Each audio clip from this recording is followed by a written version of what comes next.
ఫిలిప్పీ పత్రిక 3వ అధ్యాయము 14వ వచనం. క్రీస్తు యేసునందు దేవుని ఉన్నత పిలుపునకు కలుగు బహుమానమును పొందవలెనని గురి యొద్దకే పరుగెత్తుచున్నాను. దేవుడి వాక్యమును మన వినికిడిలో ఆశీర్వదించునుగాక.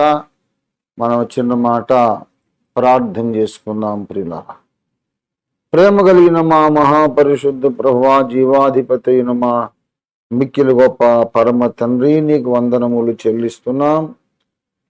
ఒక వారమంతా మా మీద క్షేమంగా దాటిపోజేసి ఒక ఆదివారంలోకి మమ్మను ప్రవేశపెట్టి నీ సన్నిధిలో పునరుద్ధాన దిన పండుగను అద్భుతంగా, అమోఘంగా, మహదానందకరంగా, పరమానందకరంగా మేము పండగ చేసుకొని నీ ద్వారా దీవించబడి, నీ ద్వారా దర్శించబడి, నీ ద్వారా మేలుకొల్పబడి, పురుకొల్పబడి, బలపరచబడి ధన్యులుగా మళ్ళీ సోమవారంలో ప్రవేశించి అర్ధరాత్రి వేళ ఈ సోమవార ఆరంభంలో అద్భుత రీతిగా తొలి ఘడియలో మీ సన్నిధిలో నీ ప్రియ ముఖ దర్శనం చేయడానికి, అయా నీ బంగారు పాదములు ముద్దు పెట్టుకోవడానికి, అయా నీ సన్నిధిలో మా మనోవాంఛలు, మా హృదయవాంఛలు, మా ప్రార్థనలు, మా విన్నపములు, మా అక్కరలు తెలియజేయడానికి ఇచ్చిన ఈ గొప్ప అవకాశం కొరకు నీ స్తోత్రం తండ్రి. ఇంత కనికరము మా మీద నువ్వు చూపడానికి మేము యోగ్యులం కాదయ్యా. ఆయనను కేవలము నీ ప్రేమ, నీ మంచితనాన్ని బట్టి ఎందుకు పనికిరాని మమ్మలను మీరు ప్రేమించి మీ సన్నిధిలోకి రానిచ్చారు. నీకు స్తోత్రములు తండ్రి. నీ దృష్టికి అనుకూలమైన కార్యం భూమి మీద జరుగునట్లు, ఆ కార్యము జరగడానికి అనుకూలమైన ప్రార్థన విజ్ఞాపనములు ఇప్పుడు మేము నీ సన్నిధిలో సమర్పించినట్లు మీరు మమ్మల్ని బలపరచమని నీ వాక్యం ద్వారా నాతో, మాతో, అందరితో మాట్లాడమని యేసునామములో స్తుతించి బహు వినయముతో నీపై నిండు విశ్వాసముతో మమ్మను మేము తగ్గించుకొని విరిగిన మనస్సుతో వేడుకుంటున్నాము తండ్రి. ఆమేన్, ఆమేన్, ఆమేన్. దేవుని స్తోత్రం. ప్రభునందు నాకు అత్యంత ప్రియులారా, ఒక విషయం మీ దృష్టికి తెచ్చి ముగించాలని ఆశిస్తున్నాను. పౌలు భక్తుడు గురి యొద్దకు చేరడానికి అహర్నిశలు అంటే రాత్రింబగళ్ళు అహర్నిశలు కూడా తదేక ధ్యానము, తదేక దృష్టితో పరుగులెత్తిన మహావిశ్వాస వీరుడు గురి వద్దకే పరిగెత్తాడు. దేని కొరకు? క్రీస్తు యేసు చేత నేను పట్టబడ్డాను, దాన్ని పట్టుకోవాలని. అదే మనసున్నది ఆయనకు. రెండవ దాని మీదకి మనసు పోనివ్వలేదు. ఒకటి మాత్రమే చేయుచున్నాను అంటున్నాడు 13వ వచనంలో. అయితే ఒకటి నేను చేయుచున్నాను, ఒకటే ఆయన చేస్తున్నాడు. Paul was a man of one thing, not many things. He did many things to accomplish only one thing. The main task and target was one thing. మనం ఎన్నో చేయొచ్చు: రాజకీయాలు, వ్యాపారం, లలిత కళలు, extra curricular activities, social service, ఎన్నైనా చేయొచ్చు. ఒక మానవునికి ఎన్ని సాధ్యమో అన్ని కార్యక్రమాలు చేయవచ్చు. కానీ వీటన్నిటి యొక్క గురి ఒకటై ఉండాలి. అదేమిటంటే దేని కొరకు మనము క్రీస్తు యేసు చేత పట్టబడ్డామో దానిని మనం పట్టుకోవాలి. ప్రభునందు ప్రియులారా, మనం ఓఫిర్ మినిస్ట్రీస్ లో ఉన్నటువంటి విశ్వాసులు దేని కొరకు దేవుని చేత పట్టబడ్డారు, దేని కొరకు పరిగెడుతున్నారు అంటే అంత్యకాలపు సంస్కరణ సందేశం అన్ని ఖండాలలో ఉన్న సకల డినామినేషన్ల క్రైస్తవ విశ్వాసుల చెవిలో వెయ్యాలంతే. యెహెజ్కేలుకు దేవుడు చెప్పాడు, వాళ్ళు వినకపోయినా చెప్పడం నీ బాధ్యత అన్నాడు. అది మన పని. వాళ్ళు వింటారు, వినరు, అది వాళ్ళ ఇష్టం. దేవుడి ఇష్టం, ఏం చేసుకుంటారో దేవుని ఇష్టము, వాళ్ళ ఇష్టం. కానీ చెప్పుట మన బాధ్యత. అందరికీ చెప్పాలి. చెప్పడం మన బాధ్యత. వాళ్ళ కొరకు ప్రార్థన చేస్తాము, పరిశుద్ధాత్మ దేవుని కార్యం ఎవరిలో జరిగితే వాళ్ళకు సత్య ప్రత్యక్షత కలుగుతుంది, లేకపోతే వదిలేస్తాం. మనకైతే సత్యం తెలిసింది, యేసయ్య దొరికాడు. వ్యక్తి రూపక సత్యం యేసు దొరికాడు, అలాగే సిద్ధాంత రూపక సత్యం కూడా దొరికింది, స్వభావ సత్యం కూడా దొరికింది. ఇది మన జీవిత ధన్యత. దీనిని గూర్చి అందరికీ తెలియజేయాలి. సర్వ ప్రపంచ క్రైస్తవ ప్రజానీకానికి తెలియజేయాలి. వాళ్ళు వేరే భాషలు మాట్లాడతారు, వందల కొలది వేరే వేరే భాషలు మాట్లాడే క్రైస్తవ విశ్వాసులు ఉన్నారు, వేరే వేరే సిద్ధాంతాల్లో ఉన్నారు. అందరూ బైబిలే పట్టుకుంటారు. మనల్ని రాణిస్తారా? మన మాట వింటారా? విన్నా గౌరవిస్తారా? అంగీకరిస్తారా? తమ పద్ధతి తమ బోధ మార్చుకుంటారా? అది సాధ్యమేనా? ఏమో మనకు తెలియదు. వాళ్ళు వింటే సంతోషం, వినకపోయినా మన బాధ్యత అయితే మనం నెరవేర్చాలి. అందుకొరకు మనం పట్టబడ్డాము. ప్రియ మిత్రులారా, దైవ సందేశం, అంత్యకాలపు సంస్కరణ సందేశం అందరి దృష్టికి తీసుకెళ్ళాలి. ఇది మన గురి. ఆ గురి వద్దకే మనం పరిగెత్తుతూ ఉన్నాం. ఇందులో పౌలు మనకు మాదిరి. ఆయనకు దేవుడు ఒకటి అప్పగించాడు, దానికోసం పరిగెత్తాడు. మనకు కూడా దేవుడు ఒక పనిని అప్పగించాడు, దానికోసం మనం పరిగెత్తాలి. పరిగెత్తి పరిగెత్తి ఆఖరికి గురిని అందుకున్నాడు.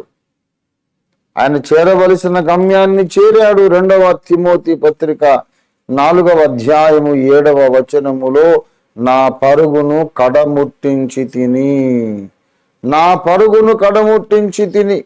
ఇలా ఈ సాక్ష్యం చెప్పాలని నేను రాత్రి మగళ్ళు పరిగెడుతున్నాను అని అపోస్తలుల కార్యాలు 20వ అధ్యాయము 24వ వచనంలో పౌలు చెబుతున్నాడు.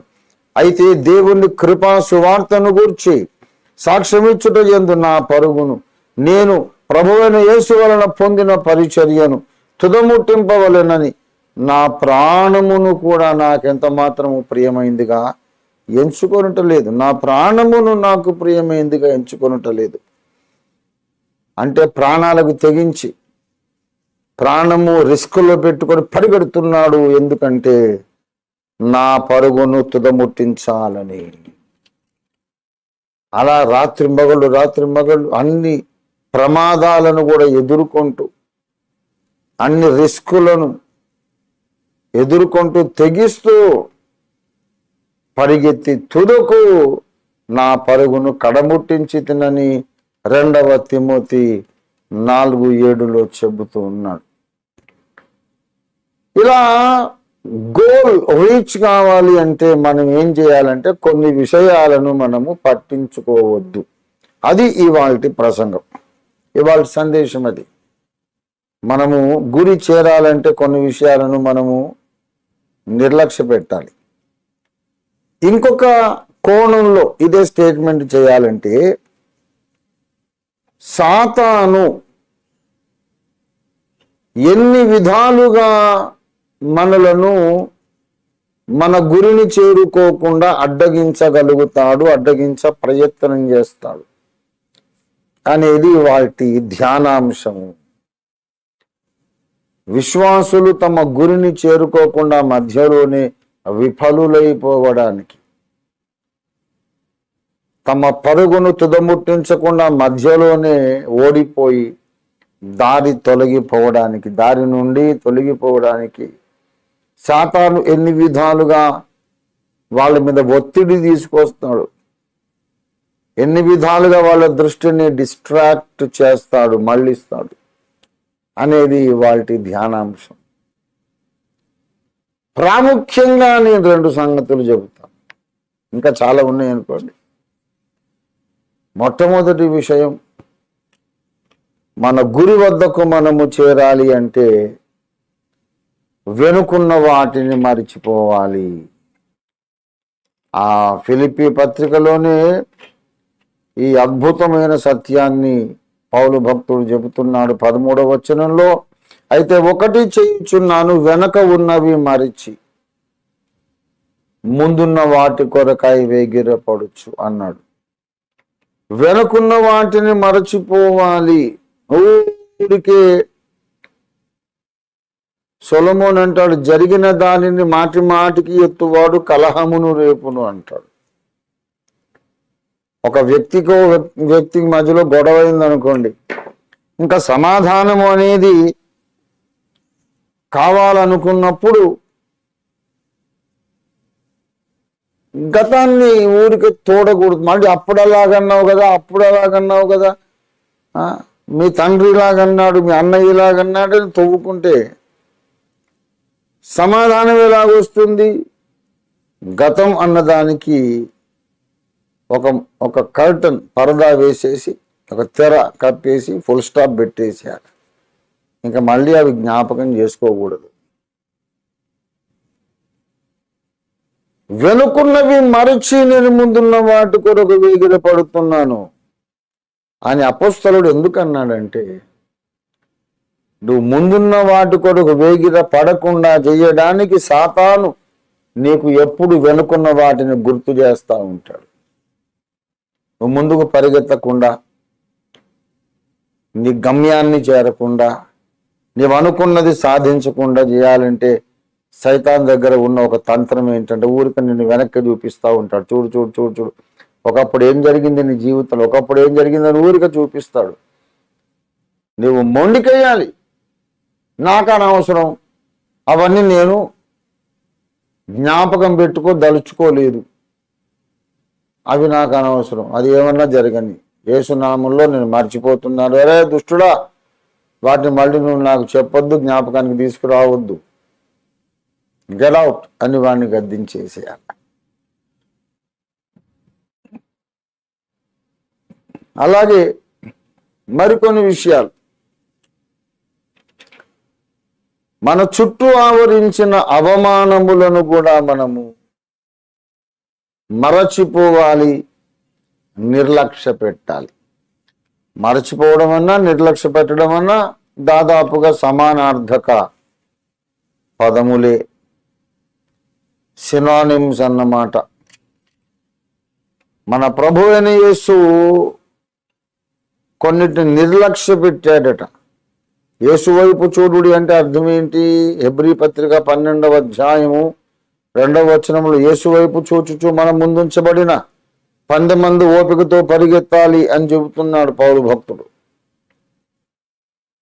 యేసు వైపు చూస్తూ అంటే ఆయనను మాదిరిగా ఎంచుకొని, ఆయనను అనుకరించదగినటువంటి మాదిరి పురుషుడిగా మీ కళ్ళ ముందు నిలబెట్టుకొని ఆయనలాగా నడవడానికి, పరిగెత్తడానికి ప్రయత్నించుడి అన్నమాట. యేసు వైపు చూస్తూ పరిగెత్తండి అంటే యేసులాగా ఉండడానికి ప్రయత్నిస్తూ పరిగెత్తండి అని అర్థం. ప్రియులారా, యేసు వైపు చూచి ఎందుకు పరిగెత్తాలంటే ఆయన ఏం చేశాడో మీరు గుర్తు చేసుకోవాలి. ఏం చేశాడో ఇక్కడ చెప్తున్నాడు. ఆయన తన ఎదుట ఉంచబడిన ఆనందము కొరకై అవమానమును నిర్లక్ష్య పెట్టి సిలువను సహించి ఆ తరువాత దేవుని సింహాసనము యొక్క కుడి పార్శ్వమున ఆసీనుడై ఉన్నాడు. ఎప్పుడైతే నిన్ను గురి నుండి పక్కకు తొలగించాలని సాతాను ప్రయత్నం చేస్తాడో, నీ మీదికి కొన్ని నిందలు, తిరస్కారాలు, అవమానాలను తీసుకొస్తాడు. సాధారణంగా ఆత్మాభిమానం కలిగిన వారు, కాస్త పరువు ప్రతిష్ట కలిగి గౌరవంగా బ్రతికిన వారు అవమాన భారము తట్టుకోలేరు. చాలా మంది అవమానం భరించలేక ఆత్మహత్యలు చేసుకుంటుంటారు. అలాంటి తప్పులు మనం చేయకూడదు. వాడు మనల్ని అవమానిస్తాడు. యోసేపును అవమానించాడు, అవమానించలేదా? పోతీఫరు అనే యజమానుడి భార్యను ఇతడు బలవంతంగా అనుభవించబోయాడు. ఎంత ద్రోహము చేయబోయాడు యజమానికి అనే ఒక నిందను యోసేపు మీదికి తీసుకొచ్చాడు. అలాంటప్పుడు యోసేపు మెంటల్ డిప్రెషన్కు లోనై ఏ చెరసాల గదిలోనో ఏదో కట్టుకొని ఊరేసుకొని చచ్చిపోవచ్చు. కానీ నిత్య బహుమానాన్ని పోగొట్టుకునేవాడు. ఆ పిచ్చి పని యోసేపు చేయలేదు. ఆ పిచ్చి పని చేయలేదు. అవమానం వస్తే వచ్చింది, దేవుడు చూసుకుంటాడులే. నేను తప్పు చేశానో లేదో దేవునికి తెలియదా? నేను తప్పు చేశానా, లేకపోతే తప్పు చేయవలసి వస్తున్నటువంటి ఒత్తిడి, బలాత్కారము నా మీద జరుగుతున్నప్పుడు పారిపోయానా? సర్వజ్ఞుడైన దేవునికి తెలియదా? ఆయన చూసుకుంటాడు. దేవుడే నాకు న్యాయకర్త అనుకున్నాడు. అలాంటి నిందలు నీకు కూడా వస్తాయి. నీకు, నాకు, మనందరికీ, గురి వద్దకు సాగి వెళ్ళుచున్న వాళ్ళందరి మీదకి సాతాను ఏదో ఒక నింద తీసుకొని వస్తాడు. అయితే ప్రియ దేవుని బిడ్డలారా, మన మీదికి వచ్చే నిందలు అపనిందలు అయి ఉంటే మనం ధన్యులం. మనము చేయనిది మన మీదకి వచ్చి ఉంటే మనము ధన్యులం. యోసేపులాగా ఆయన తప్పు చేయలేదు, ఆయన నింద మోసాడు. అలా చేస్తే, అలాంటి నింద మోస్తే నీవు ధన్యుడివి, ధన్యురాలివి. కానీ ఒకవేళ ప్రజలు నీ మీద మోపినటువంటి నింద వాస్తవమై ఉంటే మాత్రం నీవు మారు మనసు పొందాల్సిన అవసరం ఉంది. నువ్వు పశ్చాత్తాపడాల్సిన అవసరం ఉంది. సమర్థించుకోవడం మానేసి ఉపవాస ప్రార్థనకు ప్రతిష్ఠించుకొని నువ్వు మారు మనసు పొందితే దేవుడు నిన్ను కనికరిస్తాడు. ఒకవేళ తప్పు జరగకపోతే, అన్యాయంగా నీ మీదికి నిందలు వచ్చినట్లయితే వాటిని బట్టి నువ్వు కృంగిపోవద్దు, నువ్వు నిర్లక్ష్య పెట్టాలి. నిన్ను గురి నుండి పక్కకు మళ్లించాలనుకున్నప్పుడు సాతాను చేసే ఇంకొక పని, మొదటి పనేమో వెనుక చూపిస్తాడు నీ జీవితంలో గతంలో జరిగిన అవమానాలను.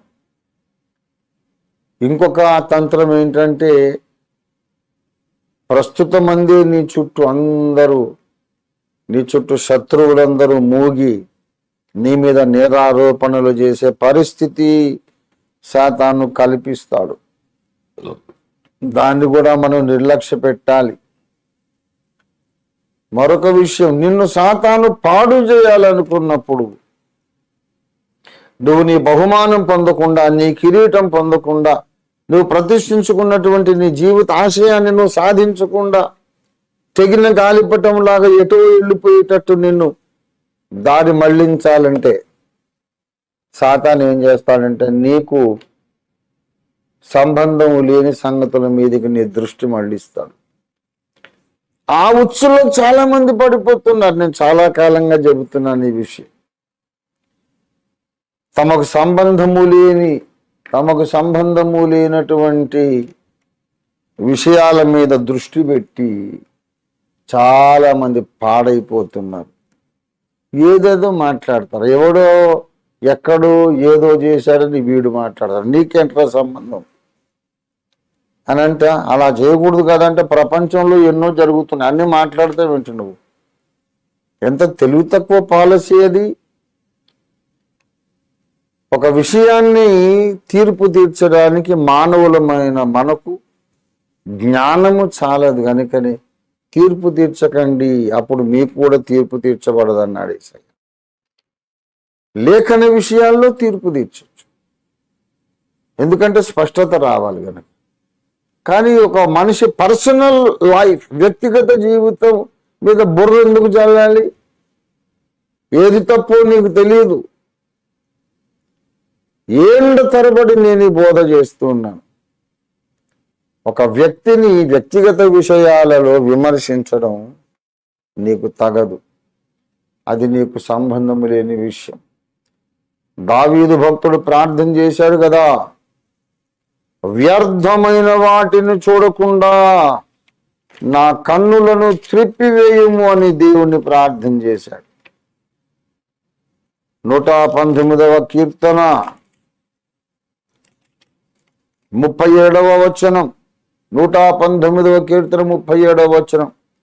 వ్యర్థమైన వాటిని చూడకుండా నా కన్నులు త్రిప్పివేయుము.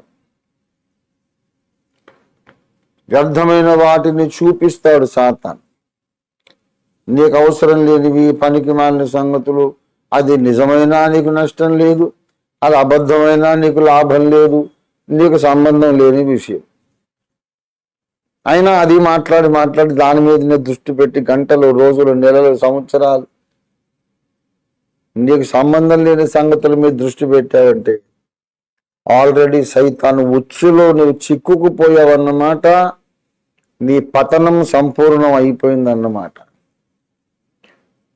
గనక వెనుకున్న వాటిని మనం నిర్లక్ష్య పెట్టాలి. మన చుట్టూ మూగి శత్రువులు నిందలు, అపనిందలు, అబద్ధపు నిందలు మోపుతున్నప్పుడు నిర్లక్ష్య పెట్టాలి. మనకు సంబంధము లేని వ్యర్థమైన విషయాలను పట్టించుకోవడం మనం మానేయాలి. వాటిని నిర్లక్ష్య పెట్టాలి. 4వదిగా అక్కడే 36వ వచనంలో ఉంటుంది చూడండి. 119వ కీర్తన 36లో లోభము తట్టు కాక నీ శాసనముల తట్టు నా హృదయము తిప్పమన్నాడు. లోభము తట్టు అంటే ధనాపేక్ష తట్టు అన్నమాట. లోభి అంటే ఎవడు? లోభి ఎవడు? ధనాపేక్షపరుడు. యేసు ప్రభు వారు చెప్పారు, ఎవడును 2 యజమానులను సేవించలేడు. మీరు దేవునిని సిరిని సేవించలేరని మన ప్రభు అయిన యేసు సెలవిచ్చాడు. లూకా సువార్త 16వ అధ్యాయం 13వ వచనం. లూకా 16:13 చూడండి. 16:13 లూకా సువార్త. ఏ సేవకుడును 2 యజమానులను సేవింపలేడు. వాడు ఒకని ద్వేషించి ఒకని ప్రేమించును, లేక ఒకని అనుసరించి ఒకని తృణీకరించును. మీరు దేవునిని సిరిని సేవింపలేరని చెప్పాను. సిరి అంటే డబ్బు. దేవుణ్ణి, డబ్బును, ఇద్దరిని మీరు సేవించలేరు. కొంతమందికి డబ్బే యజమానుడు కొంతమందికి. మరి కొంతమందికి దేవుడే యజమానుడు. దేవునికి సేవ చేస్తుంటారు, కొంతమంది డబ్బుకు సేవ చేస్తుంటారు. ఒక ఓల్డ్ బ్రిటిష్ సేయింగ్ ఉంది, ఆంగ్ల సామెత, money is a very good servant but a very bad master. సేవకుడి స్థానములో ఉంటే డబ్బు చాలా మంచి సేవకుడు, చాలా సేవ చేస్తుంది. అది డబ్బుతో నువ్వు సేవలు చేయించుకుంటే అది ఎన్నో మంచి పనులు చేస్తుంది. కానీ డబ్బే నీకు యజమానుడైతే అది చెడ్డ యజమానుడు. నీ ద్వారా చాలా చెడ్డ పనులు చేయిస్తుంది. డబ్బును నువ్వు ఆరాధిస్తే దేవుడు లాంటిది డబ్బుని నువ్వు కళ్ళకద్దుకొని, అమ్మో నాకు దేవుడు ఎంత ప్రాముఖ్యం ఈ డబ్బు అని అనుకుంటే నీ హృదయ సింహాసనం మీద డబ్బెక్కి కూర్చుంటుంది. అప్పుడు నువ్వు లోభి అయిపోతావు, ధనాపేక్ష పరుడు అయిపోతావు. ధనాపేక్ష సమస్తమైన కీడులకు మూలము. డబ్బును సేవించొద్దు. దేవుడు డబ్బిస్తే డబ్బుతో సేవలు చేయించుకోండి, డబ్బుకు నువ్వు సేవ చేయొద్దు. డబ్బుని నీ కాళ్ళ కింద పెట్టుకో, నెత్తిన పెట్టుకోవద్దు. హృదయ సింహాసనం ఎక్కించొద్దు. డబ్బు అవసరమే, కానీ డబ్బు నీకు యజమానుడిగా అవసరం లేదు. డబ్బు నీకు దాసుడిగా కావాలి. ఈ సూక్ష్మమైన తేడాన్ని, వ్యత్యాసాన్ని అర్థం చేసుకున్నవాడు ధన్యుడు. వాడే జ్ఞాని. వాడే జీవితంలో ఏదైనా సాధిస్తాడు. ప్రియులారా,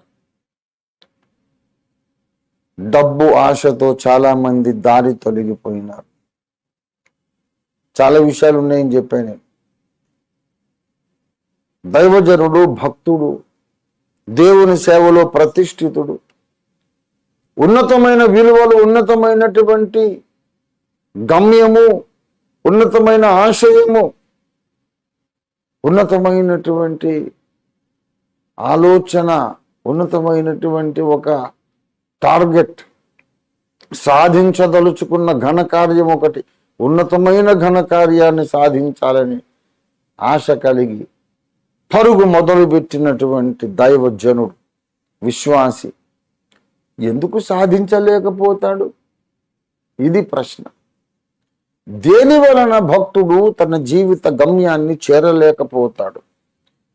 ఎందువలన ఒక విశ్వాసి తాను అనుకున్నది సాధించలేకపోతాడు?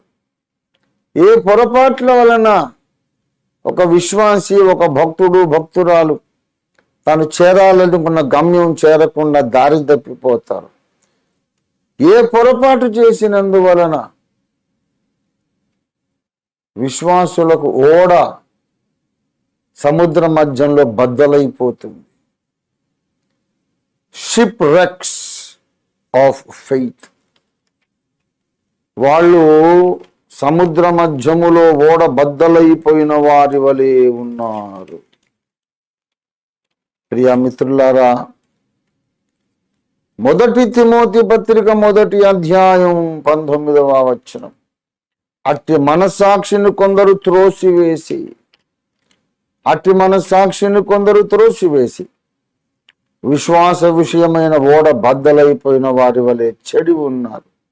వారిలో హుమేనయును అలెగ్జాందరును ఉన్నారు. వీరిని నేను సాతానుకు అప్పగించి తిని అన్నాడంతే పౌలు. ప్రియా దేవుని బిడ్డలారా, మంచి మనస్సాక్షి కలిగి నువ్వు పోరాడాలి.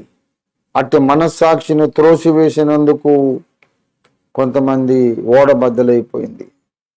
షిప్రెక్స్ ఆఫ్ ఫెయిత్ అంటే తీరమును విడిచి ఓడ సముద్రములోనికి వెళ్ళి బహుదూరము వెళ్ళి మైళ్ళ దూరం వెళ్ళాక అక్కడ ఏదో ఒక మంచు కొండ తగులుతుంది, బద్దలైపోతుంది. ఓడ బద్దలైపోయినాక అది సముద్ర మధ్యం. ఈదుకుంటూ మళ్ళీ వెనక్కి రాలేరు, అటు ముందుకు ఈదుకొని అవతల దరికి వెళ్ళలేరు.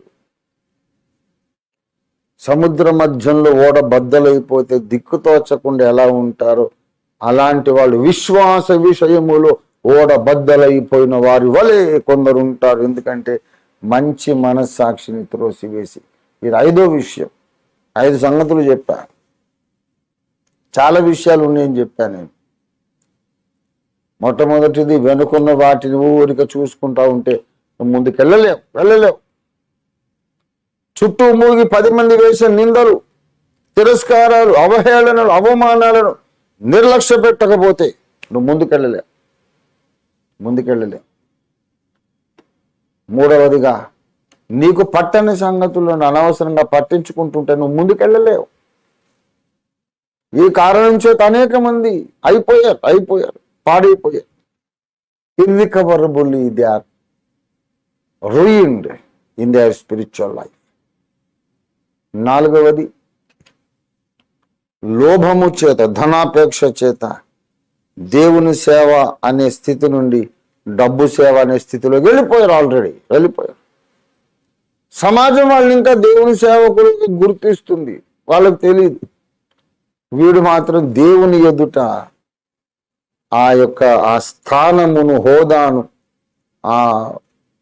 ఆ ప్లేస్మెంట్ను పోగొట్టుకున్నాడు. Instead of being a servant of God, this fellow has become a servant of money. The Bible says it. ఎవరిని కూర్చో, ఇది ఎవరికైనా తగిలితే అది నా తప్పుగా దేవుణ్ణి అడగండి మోకరించి. ఇది నా గురించేనా? మన బైబిల్లో రాసింది. అది నన్ను గురించైతే కాదు. నేను డబ్బు సేవకుడిని కాలేదని ఎవరైనా చెప్పగలిగిన వాళ్ళు ఉంటే వాళ్ళు మహా గొప్ప ధన్యులు. ప్రియులారా, తర్వాత 5వ విషయం, మనస్సాక్షి. మంచి మనస్సాక్షిని త్రోసివేసి, మనస్సాక్షిని చంపుకొని, నేను ఏం చేస్తున్నాను, ఎందుకు చేస్తున్నాను, నేను ఏం మాట్లాడుతున్నాను, దీనివల్ల దేవుని రాజ్యంలో నాకేం బహుమానం ఉంది, ఎవరికి క్షేమాభివృద్ధి ఉన్నది, ఏమి గ్రహింపు లేకుండా పిచ్చి పట్టినట్టు కొంతమంది దేవుని సేవను పాడు చేయడమే, దేవుని సేవను ఆటంకపరచడమే ధ్యేయంగా పనిచేస్తున్నారు. ఇంకా మైండ్ పోయింది, పాడైపోయింది మైండ్. అలాంటి వాళ్ళను ఇక మనం ఏం చేస్తాం? మనమేంటి చేసేది? వాళ్లకు వాళ్ళే శిక్ష విధించుకున్నారు, సర్వనాశనం అయిపోతున్నారు, నిత్య నాశనానికి వెళ్ళిపోతున్నారు. మంచి మనస్సాక్షి ఉండాలి. మంచి మనస్సాక్షి అంటే నువ్వు చేసిన తప్పును గూర్చి వెంటనే గణగణమని గంట మోగించే మనస్సాక్షి నీకు ఉండాలి. ఎంతలావు తప్పు చేస్తున్నా నాకేం తక్కువ, నేనేం తప్పు చేయలేదు అని విర్రవీగి తిరిగేటటువంటి మనస్తత్వం నీకు ఉంటే నువ్వు తప్పే చేస్తున్నావు, అనేక మందికి నష్టం కలిగిస్తున్నావు, దేవుని నామానికి అవమానం కలిగిస్తున్నావు. అయినా కూడా నేను చాలా మంచోడు అనుకుని తిరుగుతున్నావంటే అలారం చెడిపోయింది. లోపల అలారం మోగట్లే, గణగణమని గంట మోగట్లే. తప్పు జరుగుతుంది కానీ గంట మోగట్లే. అందుచేత కొంతమంది ఓడబద్దలైపోయినట్టున్నారు. ప్రభునందు ప్రియులారా, మనం ఈ 5 ప్రమాదాలను అధిగమించేద్దాం. ఈ 5 ఉచ్చులలో మనం పడొద్దు. వేరే వాళ్ళ సంగతి నాకు అనవసరం, నా బిడ్డల సంగతి నాకు కావాలి. నేను ఓఫీరిస్టును. ఓఫీర్ గారు నా తండ్రి, నా నాయకుడు, నేను ఆయన్ని వెంబడిస్తున్నాను అనుకున్న వాళ్ళ క్షేమం నాకు కావాలి. నేనంటే వాడికి ఇష్టం లేదు అనుకోండి, వాడి సంగతి నాకెందుకు ఆ గొడవ? వాడు బాగుపడిని పాడైపోని నాకు అనవసరం, దేవుడే చూసుకుంటాడు. కానీ నన్ను నాన్న అని గురువు అని గౌరవించే మీతో మాట్లాడుతున్న వేరే వాళ్ళతో కాదు. ఈ 5 ఉచ్చులను మీరు నా బిడ్డలు తప్పించుకోవాలి. వెనుకున్నవి పట్టించుకోకండి. మీ మీదికి అబద్ధపు నిందలు వస్తే వాటిని నిర్లక్ష్య పెట్టండి. ఒకవేళ నిజమైన నేరాలే మీ మీద మోపబడితే పశ్చాత్తాపడండి, మారు మనసు పొందండి. మళ్ళీ దావీదులాగా దేవునితో సమాధాన పడి కొత్త యాత్ర మొదలు పెట్టండి. అవమానము నిర్లక్ష్య పెట్టండి. మనకు పట్టని వ్యర్థమైన సంగతులను అనవసరంగా పట్టించుకొని వాటిని గురించి మాట్లాడడం, ఆలోచించడం మానేయండి. డబ్బు సేవ అనే దృష్టి మానేసేయండి. డబ్బు నా కాళ్ళ కింద నుండి సేవ చేయాలి, అంతేగాని డబ్బును నేను అధికంగా ఆరాధించొద్దు. డబ్బుని యజమానుడిగా పెట్టుకోవద్దని జ్ఞానం కలిగి ఉండాలి. మన తప్పు ఏదైనా చిన్న తప్పు జరిగినా, చేద్దామని ఆలోచన మనకు వచ్చిన వెంటనే గణగణమని గంట మోగించే మనస్సాక్షిని మనం కాపాడుకోవాలి. ఎందుకంటే మనము చేరవలసిన గురి చాలా దగ్గరలో ఉంది. మన గమ్యం చాలా దగ్గరలో, ఒక్క అడుగు దూరంలో ఉంది. ప్రియమిత్రులారా, దేవుని బిడ్డలారా, నా బిడ్డలారా, సర్వ ప్రపంచానికి సంస్కరణ సందేశం మనము వినబడజేసే మహత్తరమైన ఘట్టం ఎక్కువ దూరం లేదు, కొంచెం దూరంలో ఉంది. ఈ సమయంలో మీరు ప్రార్థన చేయండి. ఢిల్లీలో జరుగుతున్న ఈవెంట్ కొరకు ప్రార్థన చేయండి. అక్కడ పవర్ సప్లై కానీ, స్టేజ్ అరేంజ్మెంట్స్ కానీ, రావలసిన విఐపీస్ వారి యొక్క ప్రయాణాలు కానీ, ఆ డెలిగేట్స్, క్యాండిడేట్స్, అనేక రాష్ట్రాలు, మొత్తం 29 రాష్ట్రాల నుండి, కొన్ని దేశాల నుండి వస్తున్న డెలిగేట్స్ అందరినీ దేవుడు క్షేమంగా తీసుకొచ్చినట్లుగా ఈ రాత్రి ప్రార్థన చేయండి. ఈ రాత్రి నుండి ప్రతి రాత్రి ప్రార్థన చేయండి. రావలసిన వారందరినీ దేవుడు క్షేమంగా తీసుకురావాలి. హిందీ బుక్ ప్రూఫ్ రీడింగ్ కూడా కంప్లీట్ అయిపోయింది. రేపు పుస్తకాన్ని మేము ప్రింటింగ్ ప్రెస్ ఎక్కిస్తాం. పాత బిల్లు ఇవాళ 1 లక్ష రూపాయలు క్లియర్ చేశాను. మళ్ళీ కొత్త బుక్స్ ఇస్తే మళ్ళీ 2-3 లక్షలు మళ్ళీ అక్కడ కట్టాలి. ప్రార్థన చేయండి, ఏం పర్వాలేదు, టెన్షన్ లేదు. ప్రార్థన చేయండి. ఎక్కడ అక్షరం పొరపాటు రాకుండా, ప్రింటింగ్ మిస్టేక్స్ లేకుండా పుస్తకాలన్నీ ప్రింట్ అవుట్ అని అగున్నట్లుగా దేవుడు సహాయం చేసేటట్టు ప్రార్థన చేయండి. ఇంగ్లీష్లో కూడా యాకోబు దేవుడు రావాలి. నేనే టైప్ చేస్తున్నాను. నా కొరకు ప్రార్థన చేయండి. ప్రియ దేవుని బిడ్డలారా, ఇంగ్లీష్ బుక్, హిందీ బుక్ రెండు యుగాంతం. హిందీ బుక్ పేరు వర్తమాన్ యుగ్ కా అంత్ అనేది ఆల్మోస్ట్ ఫైనలైజ్ అయిపోయింది. రేపు బహుశా మండే సాయంత్రం లేకపోతే మంగళవారం పొద్దున ప్రసక్కించేస్తాం. మరి ఒరియాలో, కన్నడ భాష, తమిళ్, హిందీలో యాకూబ్ కా పరమేశ్వర్, యాకోబ్ అన్న దేవరా, ఇలాగా తమిళ్లో, Kannada the God of Jacob, ఇవన్నీ ప్రింట్ అవుతున్నాయి. చిన్న పుస్తకం, అత్యంత ఆశీర్వాదకరమైన పుస్తకం యాకోబుది. ప్రపంచాన్ని కదిలించేస్తుంది ఆ పుస్తకం. 5 భాషల్లో వచ్చేస్తుంది. ప్రార్థన చేయండి. అనేక మంది బిషప్స్ వచ్చి బ్లెస్ చేసి, సీనియర్ మోస్ట్ బిషప్ ప్రధానమైన పుస్తకం విప్పుతారు. ఇంకొకరు, మిగతా వాళ్ళందరూ ఒక్కొక్క పుస్తకాన్ని విప్పుతారు. అమెరికా నుండి ఒక వివిఐపి వస్తున్నారు మన ఈవెంట్కి. అలాగే ఆఫ్రికా నుండి ఒక విఐపి, ఒక బిషప్ గారు వస్తున్నారు, అపాజిల్ వస్తున్నారు. వీళ్ళందరి కొరకు ప్రార్థన చేయండి. పవర్ సప్లై కానీ, భోజనం ఏర్పాట్లు కానీ, వంట వార్పు వడ్డించడం, అకామిడేషన్, ఇంకా చాలా లాడ్జ్ గదులు ఇంకా బుక్ చేయాలి. రేపు ఉదయకాలం అరుణ్ కుమార్ గారు ఢిల్లీకి వెళ్తున్నారు ఫ్లైట్లో. వారి ప్రయాణం కొరకు ప్రార్థన చేయండి. ముమ్మరంగా ఏర్పాట్లు జరుగుతున్నాయి. ప్రభునందు ప్రియులారా, కని విని ఎరుగని అద్భుతమైన కార్యాలు ఢిల్లీలో జరగబోతున్నాయి. ఇది మన దర్శన నెరవేర్పు యొక్క చివరి అంకములో ఇది మొదటి మెట్టు. ఇక ఆగదు దర్శన నెరవేర్పు. చకచక అడుగులు ముందుకు పడిపోతాయి. మిగతా పుస్తకాలన్నీ వచ్చేస్తాయి. సైతాను కట్టిన బంధకాలన్నీ తెగిపోయినాయి. అంతే. వాడు కల్పించిన ఆటంకాలన్నీ భస్మమైపోయి తలుపులు భళ్ళును తెరుచుకున్నాయి. యేసయ్య మన ముందు ద్వారాలు తీసి ఉంచాడు. ఎవడు కూడా తలుపులు ఇక ముయ్యలేడు మన ఎదుట.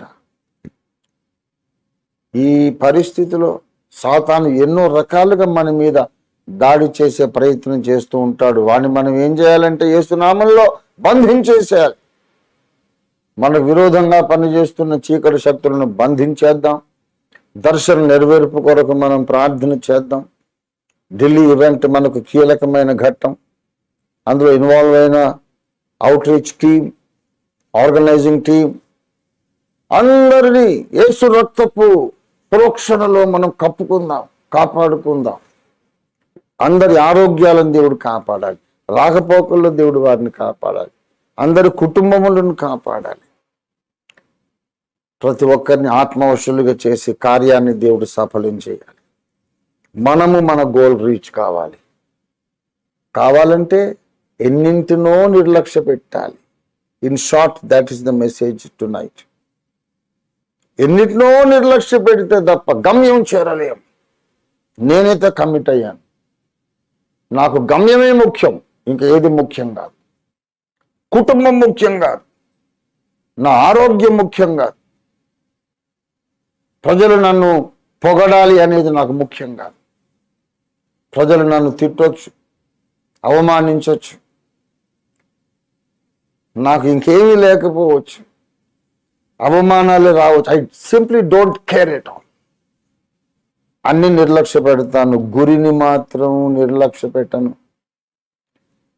మిగతా వాటిని నిర్లక్ష్య పెడితే గురి వద్దకు మనం చేరగలుగుతాం.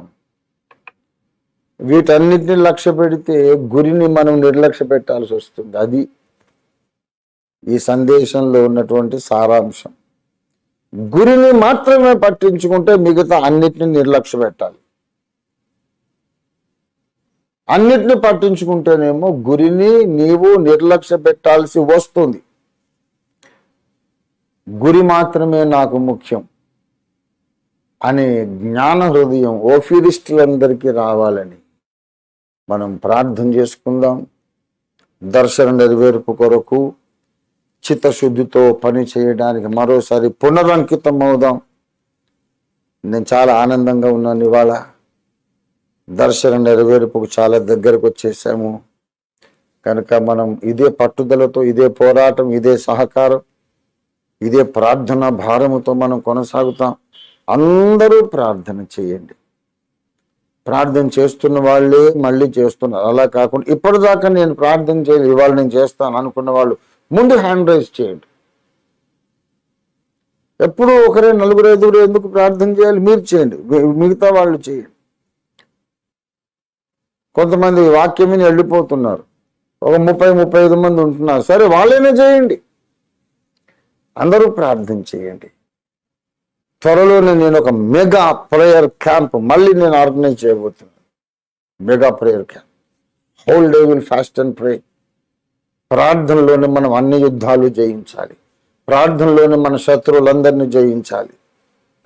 ప్రాక్టికల్గా అవతల మనం తర్కించటము, పుస్తకాలు ప్రచురించడం, వాదోపవాదాలు చేయడం, వాదించి నిరూపించడం, ఇదంతా ఒక 10% అయితే 90% ప్రభావం ప్రార్థన ద్వారానే వస్తుంది. ప్రార్థన మానేసి ఎన్ని కార్యక్రమాలు చేసినా జయం రాదు, కార్యం జరగదు. మిగతా కార్యక్రమాలు సరిగ్గా చేయలేకపోయినా ప్రార్థన పట్టుదలతో చేస్తే దేవుని కార్యాన్ని మనం విజయవంతంగా పూర్తి చేయగలుగుతాం. ప్రార్థనే కీలకం. నేను పుస్తకాలు రాశాను, కష్టపడ్డాను, నా పని నేను చేశాను. ఈ సందేశం ప్రపంచ క్రైస్తవుల దృష్టికి వెళ్ళి గుర్తింపు పొందాలంటే కీలకమైంది ప్రార్థన. ప్రార్థన ప్రార్థన ప్రార్థన మానకండి, మానకండి. ప్రార్థనను నిర్లక్ష్యం చేయకండి. పట్టుదలతో ప్రార్థన చేయండి. దాదాపు 30 ఏళ్లుగా కొనసాగింది. దాదాపు 30 ఏళ్లుగా కర్మలు ప్రార్థన చేస్తూ ఉన్నాం, వేలాది మందివి. ఇవాళ నెరవేర్పు కనుచూపు మేరలకు వచ్చింది. కొద్ది రోజులు అయ్యాక కర్మలు ప్రార్థన నెరవేరిందండి. ఇంకా దేని కొరకు ప్రార్థన చేయాలి? ఇంకా అడగాల్సిందేమీ లేదు. కనుక ఈ బుధవారాలు కర్మలు ప్రార్థన అడిగే ప్రార్థనలుగా కాదు, దేవుని ఆరాధించే కూటాలుగా జరుపుకుందాం అనే రోజు వస్తుంది. అడగాల్సిందే లేదండి, దేవుని ఆరాధించాల్సిన టైం వచ్చిందని. దర్శనం నెరవేరిపోయింది గనక ఇక స్తుతించటమే మన పని అనే రోజు రాబోతుంది. ప్రియులారా, ఎవరు నిర్లక్ష్యానికి గురి కావద్దు. ఎవరు కూడా ఈ గురిని మీరు నిర్లక్ష్యం చేయొద్దు. పట్టుదలగా ముందుకు సాగుదాము. ఇది నా విజ్ఞప్తి, ఇది నా హెచ్చరిక, ఇది నా విన్నపం. రండి, అందరము కలిసి మరొకసారి దర్శన నెరవేర్పు కొరకు ప్రార్థన చేద్దాం. ప్రపంచ మానవాళి, ప్రపంచ క్రైస్తవ ప్రజానీకం అందరూ దీవించబడటం ఓఫిర్ మినిస్ట్రీస్ యొక్క దర్శనం. కనుక మన దర్శనం నెరవేరడం మన ఇంట్లోకి డబ్బులు రావాలని కాదు, మనకు బంగళాలు, మేడలు, కార్లు ఉండాలని కాదు, మనకు వెండి బంగారాలు ఉండాలని కాదు. ప్రపంచంలో అన్ని డినామినేషన్ల క్రైస్తవులకు సత్యము అనే నిధి దొరకాలనేది మన యొక్క పట్టుదల. దాని కొరకు ప్రార్థన చేద్దాం. ఇంత దివ్యమైన భారం దేవుడు మనకిచ్చాడండి. ఏ ప్రార్థన చేసినా దేవుని చిత్తమో కాదో అనే డౌట్ ఉంటుంది. కానీ అన్నిటికీ కుదురుబాటు కాలాలు రావాలి అనే ప్రార్థన చేస్తే దేవుని చిత్తమో కాదో అనే మీమాంస, సంశయము లేనే లేదు. అసలు అన్నిటికీ కుదురుబాటు కాలాలు రావాలని మనం ప్రార్థన చేసినప్పుడు 100% దేవుని చిత్త ప్రకారమైన ప్రార్థన మనం చేస్తున్నాం. ఆ ప్రార్థన మనం ఇవాళ మళ్ళీ కొనసాగిద్దాం. రండి ప్రియమిత్రులారా, ఇది ప్రార్థనా సమయం. వెంటనే కళ్ళు మూసుకొని ఆత్మనేత్రాలు తెరుచుకొని 2 చేతుల ఆకాశం తట్టు పైకెత్తి కొంత సమయం మనం ప్రభువును స్తుతించుకుంటూ ప్రార్థనలోనికి ప్రవేశిద్దాం. హల్లెలూయా, హల్లెలూయా, హల్లెలూయా, హల్లెలూయా, హల్లెలూయా. తండ్రి, నువ్వు పంపిన వర్తమానం కొరకు నీకు స్తోత్రాలు, స్తోత్రాలు. మమ్మల్ని గద్దించి హెచ్చరిక చేసినందుకు నీకు వందనాలు, వందనాలు. గురి వద్దకు చేరాలంటే దేనిని మేము నిర్లక్ష్య పెట్టాలో మాకు స్పష్టంగా చూపించినందుకు నీకు స్తోత్రాలు. హల్లెలూయా, హల్లెలూయా, హల్లెలూయా, హల్లెలూయా. ప్రభువా, దర్శనం నెరవేర్పు దగ్గరకు వచ్చేసింది. నీకు వందనాలు, వందనాలు, వందనాలు, వందనాలు. నీవు సెలవిచ్చిన ప్రతి మాట కూడా నెరవేరుతోంది. నీకు వందనాలు ప్రభు. ఏది తప్పిపోవడం లేదు. నీకు వందనాలు. అవసరమైన ధన నిధులు సమకూర్చండి. అవసరమైన ఫైనాన్సెస్ మాకు సమకూర్చండి ప్రభు. డబ్బులు కావాలి. మీరే డబ్బులు ఎక్కడి నుంచి ఇస్తారో కాకోలముల ద్వారా మాకు ఇవ్వండి తండ్రి. మా మీద ఉన్న అనవసరమైన వ్యర్థమైనటువంటి అసత్యపు, అన్యాయపు ఇన్కమ్ ట్యాక్స్ కేసులన్నీ కొట్టి పారవేయండి తండ్రి. వాటిని తెచ్చిపెట్టిన వాళ్ళని కూడా భూమి నుంచి కొట్టి పారవేయండి తండ్రి. నిస్వార్థంగా సేవ చేస్తున్నటువంటి మా మీద ఎవరైతే అన్యాయంగా దాడులు చేస్తున్నారో వాళ్ళని నాశనం చేయండి ప్రభువా. లోకం భయపడాలి. సత్య సంబంధుల మీద దాడి చేయాలంటే లోకులు గడగడ వణికి భయంతో చచ్చిపోవాలి తండ్రి. అటువంటి భయంకరమైన కార్యాలు జరిగించడానికి దిగిరమ్ము తండ్రి అని మనం ప్రార్థన చేద్దాం. దేవుడు దిగి రావాలి. ఈ ప్రపంచం తెలుసుకోవాలి. యేసే దేవుడని తెలుసుకోవాలి. యేసే సత్యం. అలాగే ఓఫీర్ మినిస్ట్రీస్ వారి ద్వారా వెలువడుతున్న బోధ, ఉపదేశ సత్యము. ఈ సత్యం ముందు అందరూ ప్రతిష్ఠింపబడాలనే సంగతి ప్రజలు గ్రహించాలని మనం ప్రార్థన చేద్దాం. ప్రేరేపణ కలిగిన వారు చేయొత్తండి దయచేసి.